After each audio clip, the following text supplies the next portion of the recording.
ஒருத்தன் என்ன பண்ணுறான், தன்னோட நெருங்கிய நண்பன் வீட்டுக்கு போய் கதவை தட்டுறான். இப்போ வீட்டுக்குள்ளேருந்து வந்து அவன் நண்பனும் அவன் மனைவியும் கதவை திறந்து பார்த்தா அவங்க 2 பேருக்கும் ரொம்ப அதிர்ச்சி. என்ன காரணம்னா, போன வருஷம் தீபாவளிக்குன்னு வந்த அவன் நண்பன் என்ன பண்ணான், இங்கேயே 6 மாத காலம் தங்கிட்டான். இந்த வருஷம் தீபாவளிக்கு வந்து இன்னும் 2-3 நாள் தான் இருந்துச்சு.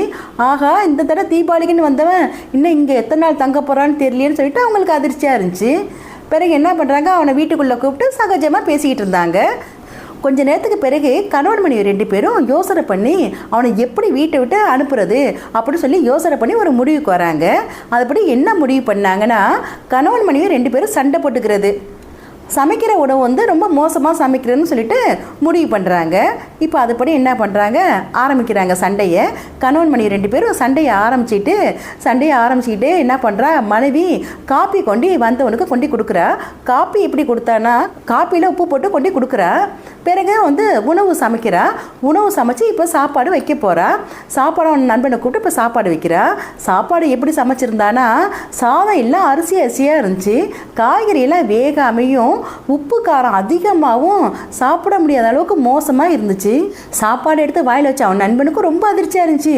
ஐயோ, சாப்பாடு என்ன இவ்வளோ மோசமாக இருக்குது, இந்த சாப்பாடெலாம் எனக்கு ஒத்துக்காது, நான் ஊருக்கு கிளம்புறேன் அப்படின்னு சொல்லிட்டு அவன் ஊருக்கு கிளம்பிட்டான்.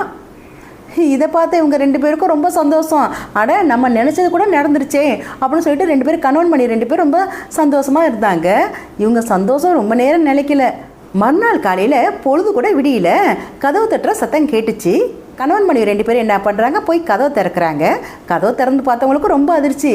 என்ன காரணம்னா, நேத்தி வந்து கோச்சிட்டு போனாலும் அவன் நண்பன் அவன் என்ன பண்ணுறான், அவன் மனைவியோட நின்னா வாசல்ல.